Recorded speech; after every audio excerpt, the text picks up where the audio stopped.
तो हमने संविधान के जो बैकग्राउंड हैं, जो भी हो सकते हैं, राज्य व्यवस्था, संविधान या संविधान का हमारा स्ट्रक्चर क्या है, उसका जो डिस्क्रिप्शन क्या है, वर्णन क्या है, वो सारी चीज़ें हमने पढ़ ली। अब संविधान जब हम पूरा अपने डिटेल से पढ़ेंगे तो कुछ शब्द हैं जो बार बार मतलब कि हमारे बीच में आते रहेंगे। तो उन शब्दों को अगर हम पहले पढ़ लें तो बार बार उस शब्द की डिटेलिंग वहाँ पे बताने की ज़रूरत नहीं होगी। उन्हीं में से एक शब्द है बहुमत।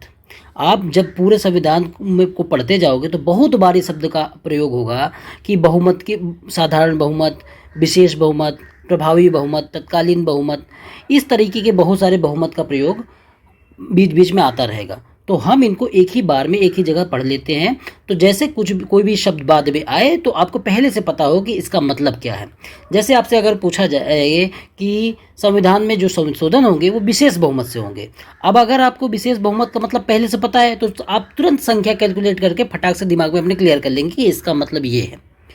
इसी तरीके से आ जाए साधारण बहुमत, तो आप तुरंत कैलकुलेट करके अपने दिमाग में रख लेंगे कि इसका मतलब ये है।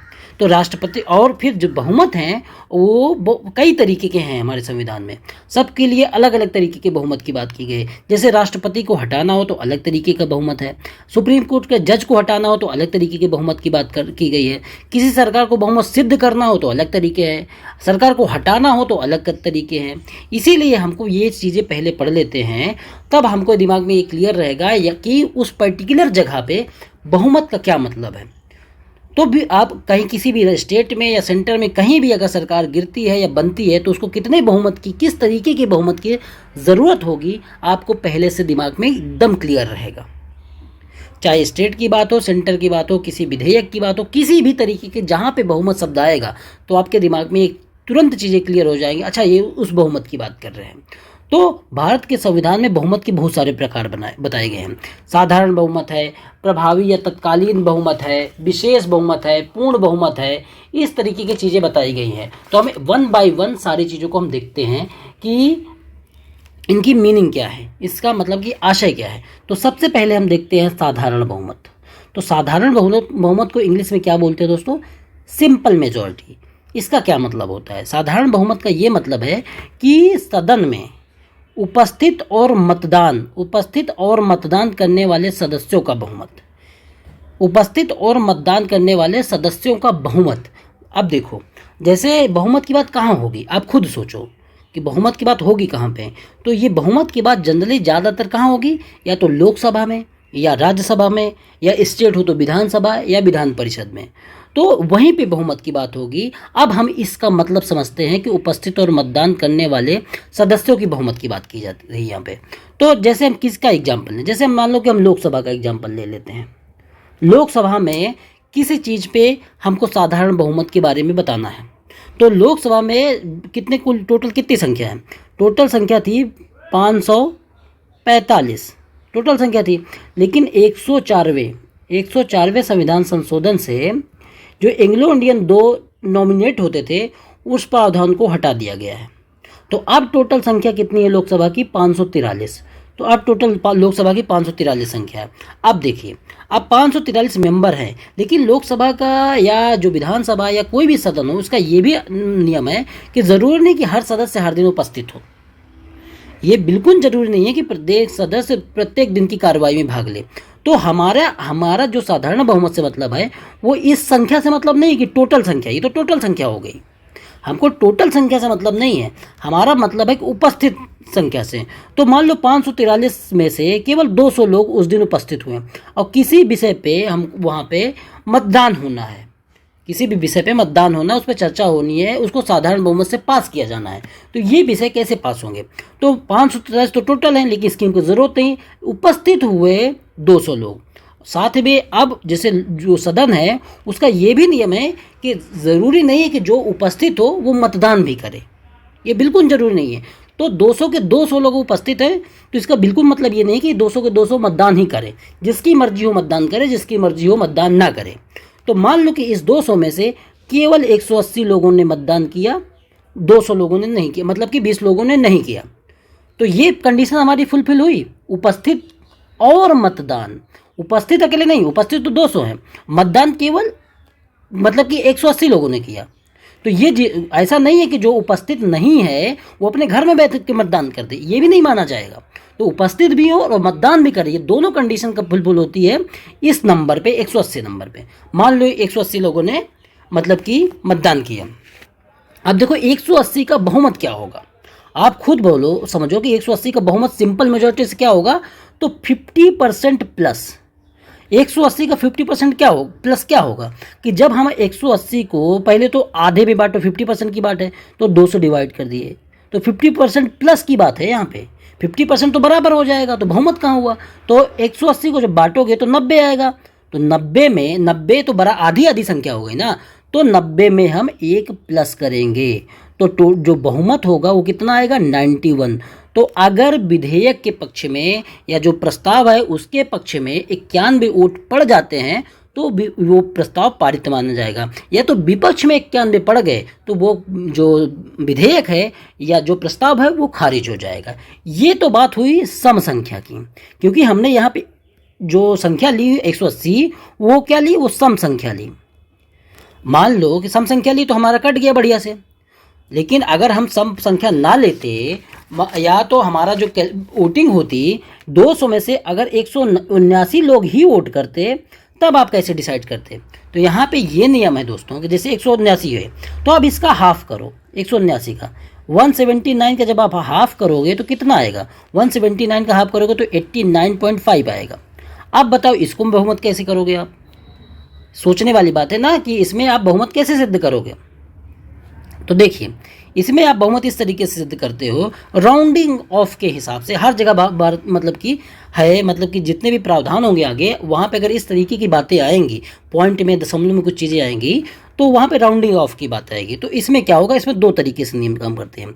अगर 18.9 जैसे 89.5 है, अगर 89.1 आता या 0.2 आता, 0.3 आता, 0.4 आता है, एक नियम तो ये है। दूसरा है 0.5 आता, 0.6 आता, 0.7 आता, 0.8 आता, 0.9 आता, एक नियम ये है। तो अगर 0.1 से लेके 0.4 तक संख्या आती तो हम पुरानी संख्या को ही ले लेते। पुरानी संख्या का क्या मतलब है दोस्तों, 89 को ही ले लेते कि यही बहुमत है।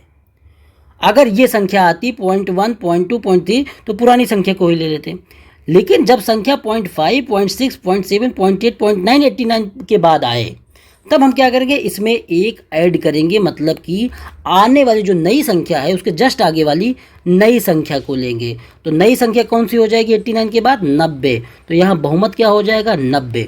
तो आप पूरी तरीके से इसको मेरे हिसाब से समझ चुके हैं। अगर यहाँ पुरानी संख्या होती तो बहुमत 89, और अगर 0.5 आ रहा है यहाँ पे तो बहुमत 90। ये विषम संख्या जब आए तब उसकी बात करते हैं। देखिए अब एक कंडीशन और क्या हो सकती है, अगर ये कंडीशन ये हो गई कि प्रस्ताव के पक्ष और विपक्ष में बराबर वोट पड़ गए, मतलब कि जैसे यहाँ पे 90 बहुमत चाहिए था, 90 बहुमत चाहिए और दोनों में 90-90 ही वोट पड़ गए, तब वहाँ पे जो सदन का अध्यक्ष होता है, 180 टोटल वोट थे, बहुमत के लिए 91 चाहिए था, लेकिन दोनों के 91 बहुमत चाहिए, दोनों जगह पे 90-90 पहुँच गए, तो अब बहुमत तो हो ही नहीं रहा।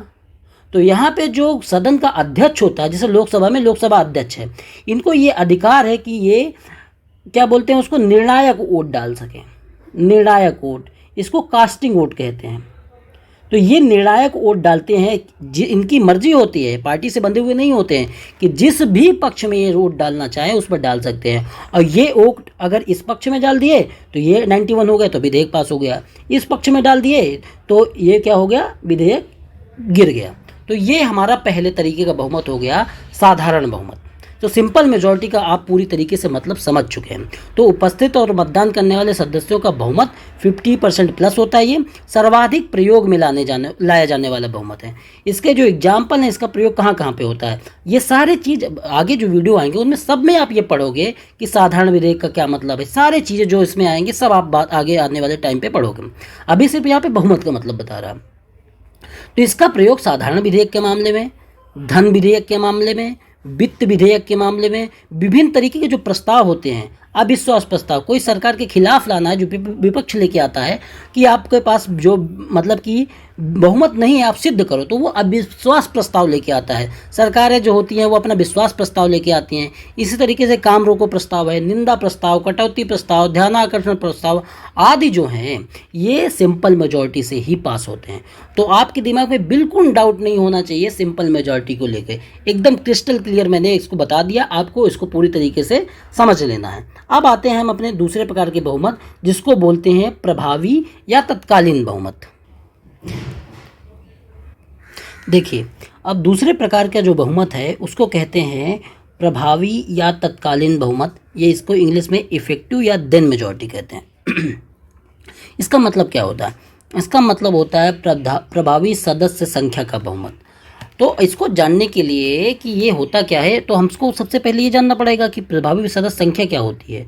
तो प्रभावी जो सदस्य संख्या का क्या मतलब है कि जो टोटल सदस्य संख्या है उसमें से अगर कुछ रिक्तियाँ हो गई, देखिए किसी कारण से बहुत, जैसे लोकसभा, राज्यसभा, विधानसभा, विधान परिषद में कुछ कारण से कुछ मतलब कि सीटें खाली हो जाए, चुनाव तो सबका होता है, लेकिन कुछ किसी वजहों से उस टाइम पे तत्कालीन समय में, प्रभावी समय में कुछ रिक्तियाँ हो जाएं, कुछ स्थान खाली हो जाएं, तो उनको अगर हम वहाँ कुल सदस्य संख्या से हटा देते हैं तो उसको प्रभावी सदस्य संख्या कहते हैं। जैसे 2 लोगों की अगर मृत्यु हो गई, 2 लोग अगर त्यागपत्र दे दिए उसी टाइम पे, या 3 लोगों का निर्वाचन रद्द हो गया, तो टोटल अगर 7 लोग, जैसे टोटल 7 लोग, 2 की मृत्यु हो गई, 2 ने मतलब 2 की मृत्यु, 2 त्यागपत्र दे दिए, 3 लोग का निर्वाचन रद्द हो गया, ये हमने मान लो संख्या ले ली, टोटल हो गए 7 लोग। तो अगर जैसा अब लोकसभा के विषय में हम बताते हैं, तो लोकसभा की टोटल संख्या कितनी है? अभी हमने देखा 543, 2 हटा दिए गए, तो मतलब एंग्लो इंडियन वाला प्रावधान तो हट चुका है, तो उनको काउंट ही नहीं कर रहे अब। और ये टोटल संख्या, ये कुल सदस्य संख्या हो गई 543 माइनस कितने लोगों को? 2, 2, 4, 3, 7 लोगों को अगर इसमें से वो कर दिया गया, हटा दिया गया, क्योंकि 7 लोग की यहाँ पे मृत्यु हो चुकी है, तो टोटल संख्या कितनी आई? 536 आई।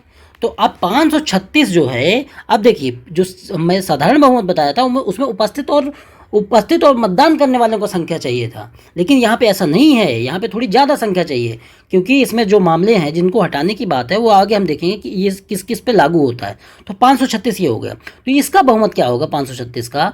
तो 536 का 50% + 1 चाहिए ही, तो इसमें ऐसा नहीं कि मतदान करना पड़ेगा, इसमें टोटल जो संख्या है उसी का, उसमें से केवल रिक्तियाँ हटाई गई, तो 536/2 कितना हो जाएगा?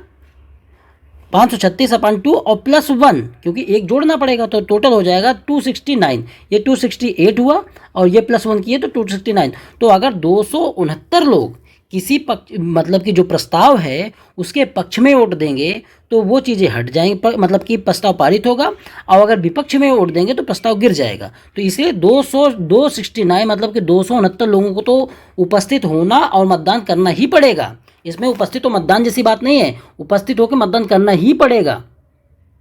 तो ये जब संख्या होगी 269, तो उसी को हम प्रभावी सदस्य संख्या या प्रभावी बहुमत कहते हैं। तो इसका प्रयोग हमारे संविधान में कहाँ कहाँ है? देखिए, इसका प्रयोग 8 जगहों पे होता है, ये हमने ब्रिटेन से लिया है। तो इनकी जो ये, जैसे हमारी जो लोकसभा है, लोकसभा, राज्यसभा, विधान परिषद, स्टेट, ये सेंटर की बात हो गई, और विधान परिषद और जो विधानसभा, ये हमारी स्टेट की बात हो गई। तो देखिए, इन 4 के जो अध्यक्ष हैं, इसमें लोकसभा में अध्यक्ष होते हैं, अध्यक्ष, लोकसभा के उपाध्यक्ष, ये लोकसभा के अध्यक्ष, लोकसभा के उपाध्यक्ष, इसी तरह राज्यसभा के सभापति और राज्यसभा के उपसभापति, विधानसभा के अध्यक्ष और विधानसभा के उपाध्यक्ष,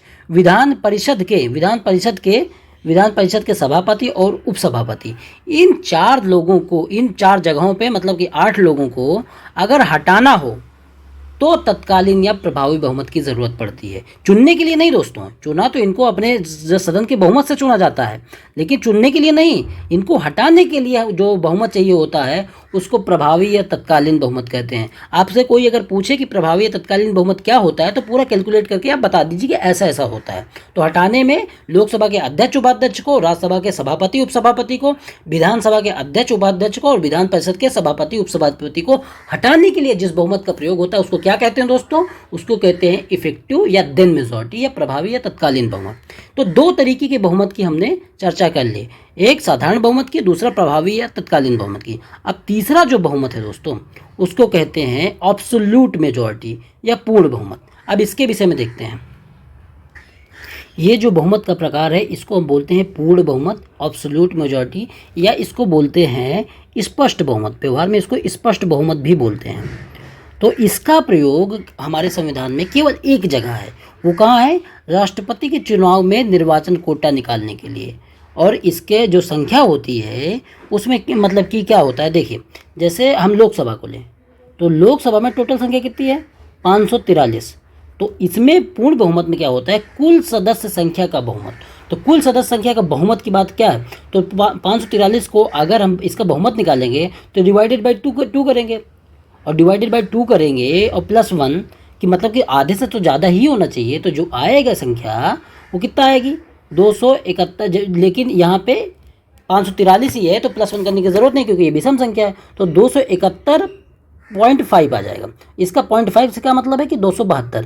तो जिस भी मतलब कि अगर जो राष्ट्रपति के निर्वाचन कोटा में इसका प्रयोग किया जाता है, तो अगर 272 सीटें या जो बहुमत है राष्ट्रपति के लिए, जैसे हम लोकसभा की बात की, एक संख्या लेके बात की, तो राष्ट्रपति को अगर जो निर्वाचन कोटा निकालना जाएगा उसमें अगर 50% प्लस जो टोटल संख्या है उसका टोटल 50% प्लस पा गए तो वो राष्ट्रपति चुने जाएंगे। अगर हम लोकसभा की संख्या लेके हमने आपको ये बताया है कि इसका कुल सदस्य संख्या का बहुमत का क्या मतलब, कि टोटल संख्या जो 543 है उसके बहुमत की बात की जा रही है यहाँ पे। तो टोटल संख्या के बहुमत की बात की जा रही है यहाँ पे। तो इसको बोलते हैं पूर्ण बहुमत। और यहाँ पे इसका प्रयोग केवल एक जगह संविधान बताया गया है, राष्ट्रपति के चुनाव में। लेकिन और जो हम व्यवहार में देखते हैं, व्यवहार में आपने बहुत बार सुना है, हमेशा सुना जाता है कि जो राजनीतिक जो चुनावी प्रक्रिया है उसमें इसका बोलचाल में खूब प्रयोग होता है। जैसे आप बोलते हैं मोदी सरकार स्पष्ट बहुमत की सरकार है, मोदी सरकार स्पष्ट बहुमत की सरकार है या पूर्ण बहुमत की सरकार है। तो पूर्ण बहुमत की सरकार या स्पष्ट बहुमत की सरकार का क्या मतलब है कि अगर लोकसभा में 543 सीटें हैं तो मोदी जी को 272 सीटों से ज़्यादा अकेले मिली है, उन्होंने पूर्ण सरकार बनाई है, तो इसको बोलते हैं पूर्ण बहुमत की सरकार। 300 प्लस सीटें बीजेपी को मिली हैं, तो वो क्या है, वो 272 तो ज़्यादा ही है, तो इसको बोलेंगे पूर्ण बहुमत की सरकार। जैसे यूपी में भी पूर्ण बहुमत की सरकार है, बंगाल में भी पूर्ण बहुमत की सरकार है, लेकिन बिहार में, महाराष्ट्र में यहाँ पे पूर्ण बहुमत की सरकार नहीं है, क्योंकि इनका जो कोटा है, जैसे मान लो कि यहाँ 200 सीटें हैं तो 101 सीटें चाहिए, 101 सीटें चाहिए ना, तो 101 सीटें चाहिए। अगर 101 सीटों से ज़्यादा मतलब कि 101 सीटें किसी पार्टी को नहीं मिली है उससे ज़्यादा, तो वहाँ पे पूर्ण बहुमत की सरकार नहीं कही जाएगी। वहाँ पे किस चीज़ की सरकार कही जाएगी? वहाँ पे कई पार्टियाँ मिल के सरकार बनाएंगी, तब वो जाके बहुमत से जो बहुमत का एक क्राइटेरिया है एब्सोल्यूट मेजॉरिटी का या पूर्ण बहुमत का क्राइटेरिया जो 101 उसको पार करेंगी। जब गठबंधन मिलके कई पार्टियाँ मिलके बनाएंगी तो उस तरीके की सरकार को गठबंधन सरकार कहते हैं। इसको अनेक दल मिलके बनाते हैं आधे से अधिक के लिए। तो हमने 3 तरीके के बहुमत देख लिए। हमने किस किस तरीके के बहुमत देख लिए? एक तो हमने देख लिया साधारण बहुमत, दूसरा इफेक्टिव मेजॉरिटी, मतलब कि जो हमने देखा इफेक्टिव मेजॉरिटी या तो देन मेजॉरिटी या इसको तत्कालीन बहुमत कहते हैं, और तीसरा हमने देख लिया पूर्ण बहुमत। अब जो फाइनल चौथा है जिसको कहते हैं विशेष बहुमत, इसके विषय में जानते हैं। देखिए, तो विशेष बहुमत होता क्या है? अभी तक जो हमने पढ़ा, किस जो साधारण बहुमत पढ़ा, चाहे इफेक्टिव मेजॉरिटी पढ़े या पूर्ण बहुमत पढ़ा, ये तीनों किस चीज़ की बात कर रहे थे? ये तीनों 50%, तीनों के तीनों 50% प्लस की बात कर रहे थे। लेकिन यहाँ पे जो बात कर रहा है ये विशेष बहुमत, ये 50% प्लस की बात ना करके 2/3 की बात कर रहा है। 2/3 का क्या मतलब होता है? जैसे मतलब कि 66% की बात। मान लो कि पहले हम जो साधारण बहुमत में कोई सीट लेते थे, मतलब कि किसी पास कराना है कि 100 लोगों ने मतलब कि 100 उपस्थित और मतदान किए, या अगर 100 की बात होती थी तो उसमें हम कैसे निकालते थे? 100/2 + 1 करके, तो 51 वहाँ पे बहुमत हो जाता था। लेकिन जब हम 2/3 की बात करेंगे तो यहाँ बहुमत कितना होगा? 100 × 2/3 बराबर 66.6%। 66.6 जब करेंगे तो कितना हो जाएगा? 67। तो 67 अगर किसी पार्टी को मिलते हैं, या मतलब कि उस प्रस्ताव के पक्ष में अगर 67 लोग अगर मतदान करते हैं तभी वो पारित होगा, नहीं तो वो पारित नहीं होगा, क्योंकि ये सिंपल मेजॉरिटी नहीं है, ये स्पेशल मेजॉरिटी है। तो अब हम देखते हैं दोस्तों कि ये स्पेशल मेजॉरिटी जो कितने प्रकार की होती है? 3 प्रकार की होती है।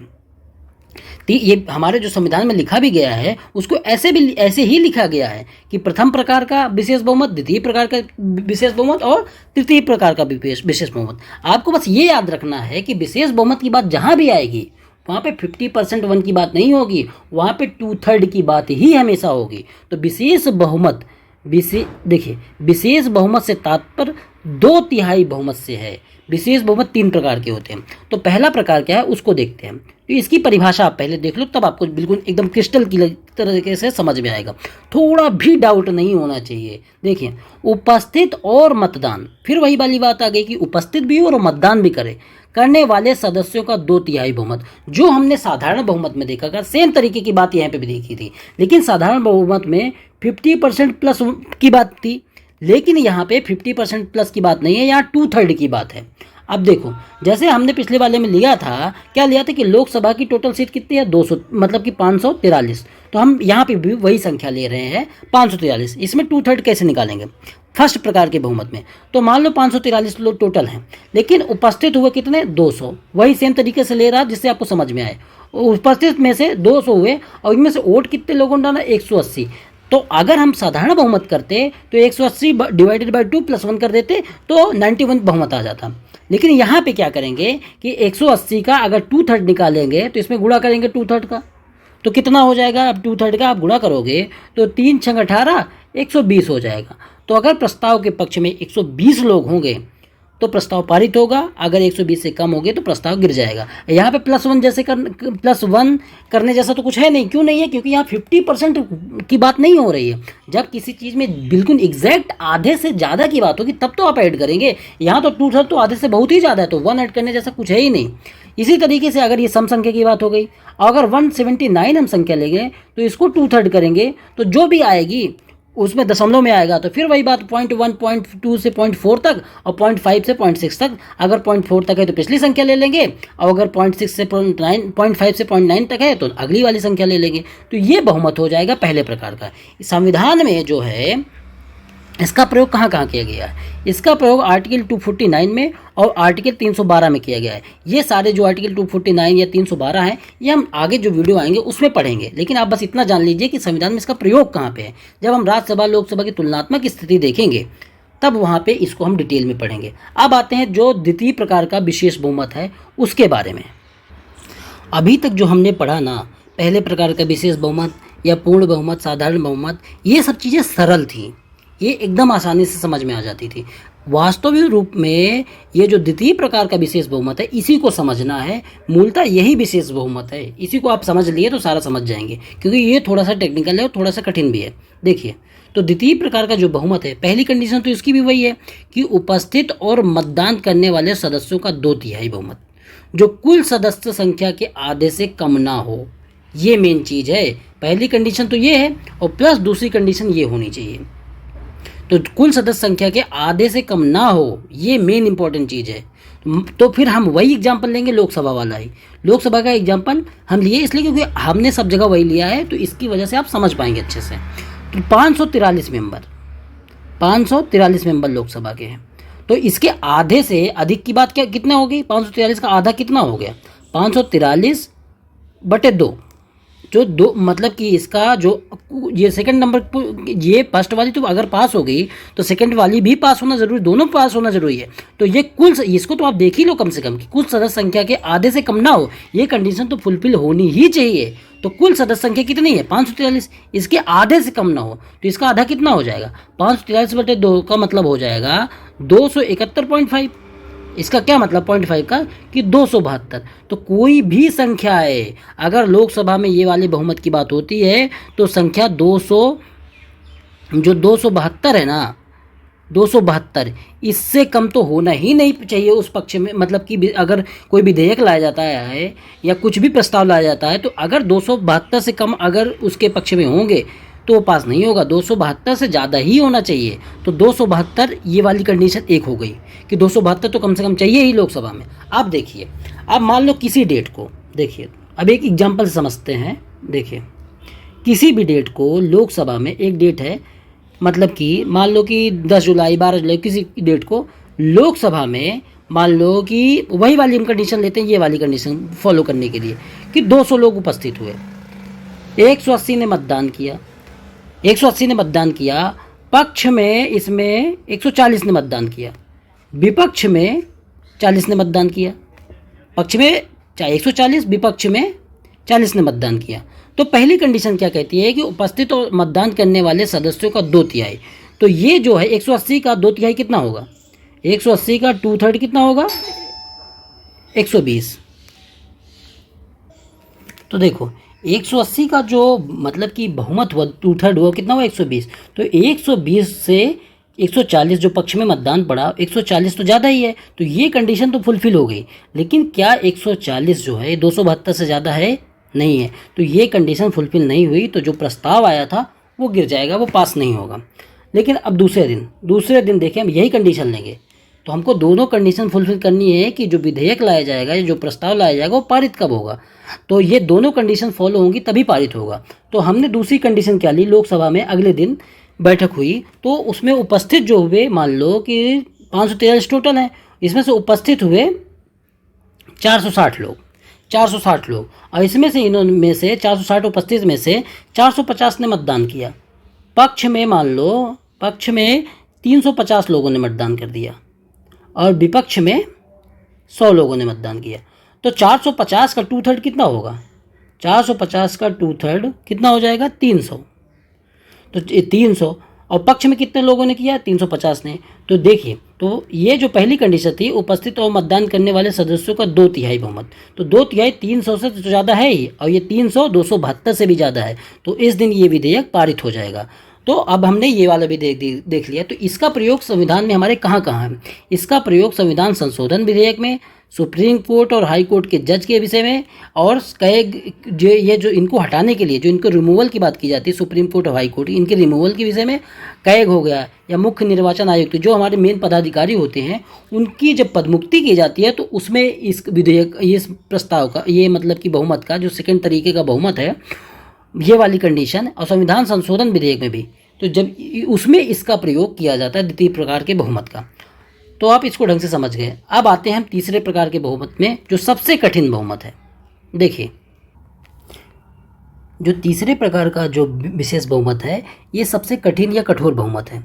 क्यों, इसमें क्या क्या चाहिए, किस वजह से ये कठोर हो जाता है। तो एक तो इसमें कुल सदस्य संख्या का 2/3 चाहिए, और ये मतलब कि संविधान में केवल एक ही जगह इसका मतलब कि वर्णन है, एक ही मामले में इस तृतीय प्रकार के विशेष बहुमत का प्रयोग होता है, वो है राष्ट्रपति के विषय में। राष्ट्रपति का जब महाभियोग लगाया जाएगा, राष्ट्रपति को जब हटाया जाएगा इम्पीचमेंट के माध्यम से, तब इस प्रकार के विशेष बहुमत को चाहिए होता है। तो अगर लोकसभा की बात करें हम, राज्यसभा में भी विशेष बहुमत चाहिए, लोकसभा में विशेष बहुमत चाहिए। तो कितना विशेष बहुमत चाहिए, तो लोकसभा में 543 टोटल है, 543 का टोटल का 2/3 कितना होगा, ये 362। तो अगर 361 भी हैं लोकसभा में और वो प्रस्ताव पारित करते हैं महाभियोग का, तो वो पारित नहीं होगा। इससे 362 ही चाहिए, इससे ज़्यादा या इसके बराबर, इससे कम नहीं हो सकता, 362 ही चाहिए। देखिए, और इसी तरीके से राज्यसभा जो है, राज्यसभा में जितने मेंबर हैं उसका भी बहुमत चाहिए, सेम तरीके से, तभी राष्ट्रपति को हटाया जा सकता है। राज्यसभा में भी चाहिए, लोकसभा में चाहिए। तो ये हो गया 362।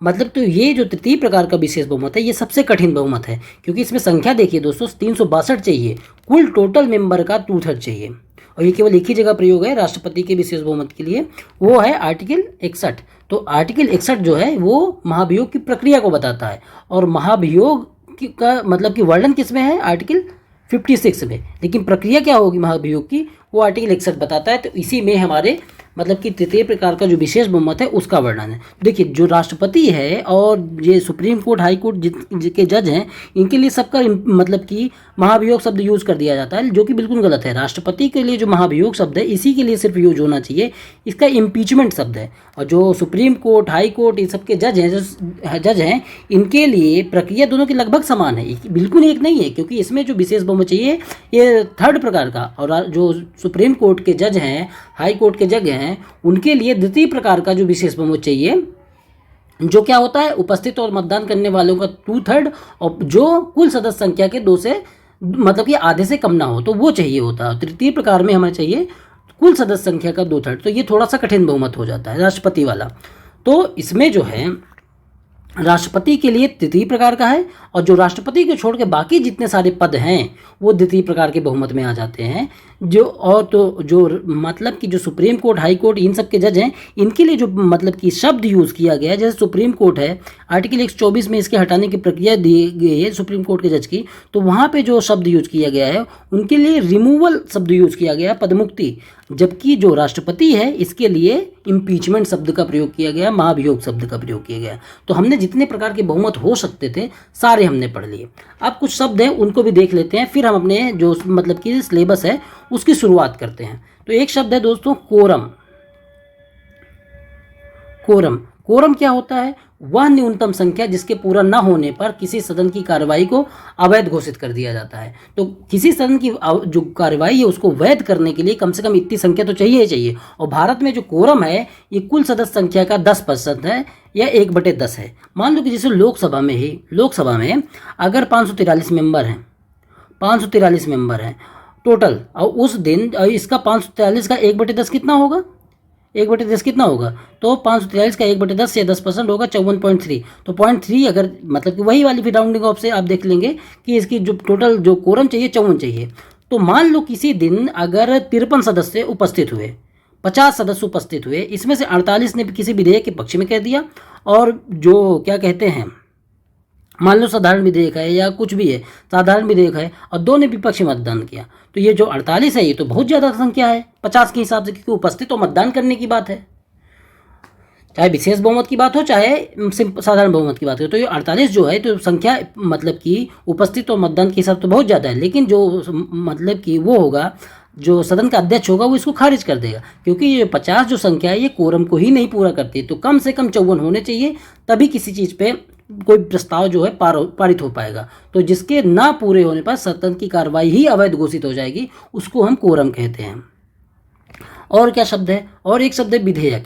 विधेयक का क्या मतलब है? विधेयक का मतलब है प्रस्तावित कानून। जो सरकार होती है अगर वो कोई प्रस्ताव लेके आती है तो जब तक वो एक्ट नहीं बन जाता, जब तक दोनों सदनों से पारित होकर राष्ट्रपति की सहमति नहीं मिल जाती, तब तक वो बिल कहलाता है। और जब उसको विधेयक को दोनों सदनों से पारित होकर राष्ट्रपति की सहमति मिल जाती है तब वह एक्ट कहलाता है, अधिनियम कहलाता है। तो ये हमने दोस्तों अभी तक हम मतलब कि इस वीडियो में हमने जितने बहुमत के प्रकार हो सकते हैं भारत में वो सारा देख लिया, और कुछ शब्दावली को और देख लिया। अगले वीडियो से हम पूरे पहले प्रस्तावना को पढ़ेंगे, उसके बाद धीरे धीरे आगे की चीज़ें पढ़ेंगे। तो अभी तक जो हमारे वीडियो थे वो पूरे का पूरा आपको संविधान का बैकग्राउंड दे दिए हैं कि संविधान में क्या क्या चीज़ें हैं, और संविधान में जो प्रयोग होने वाली चीज़ें हैं उनके विषय में भी हमने बता दिया है।